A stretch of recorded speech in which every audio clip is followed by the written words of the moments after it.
আজ অফিস থেকে বেরোনোর পরে অফিসের সামনের এই গাছগুলোকে দেখে ভিডিওটা সাথে সাথে অন করে নিয়েছিলাম। শরৎকালে গাছের এই লাল হলুদ পাতাগুলোকে দেখতে বড়ই ভালো লাগে। আর ফেরার সময় নিয়েছিলাম চিকেনের 4টে লেগ পিস। এখানে চিকেনের লেগ পিসগুলোতে মোটা একটা স্কিন থাকে, আমরা এই স্কিনটা ছাড়িয়েই নিই, অনেকে স্কিন সমেত খেয়ে থাকেন। আর নিয়েছিলাম সালমন মাছের ফিলেট। এখন চিকেনগুলোকে একটু ছোট করে কেটে নিয়ে ম্যারিনেট করে নিয়েছিলাম নুন, হলুদ, গরম মশলা আর ব্ল্যাক পেপার দিয়ে।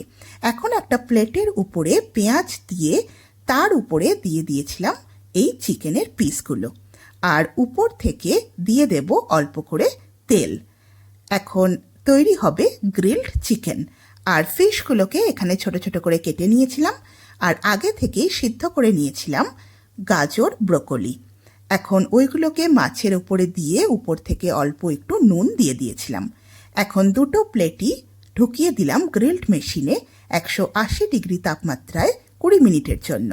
এরপরেই তৈরি হয়ে গেল স্বাস্থ্যকর গ্রিলড স্যালমন ফিশ। এই ছিল সেটা, আর এই হলো গ্রিলড চিকেন। আমাদের আজকের রাত্রের ডিনার রেডি হয়ে গেছে।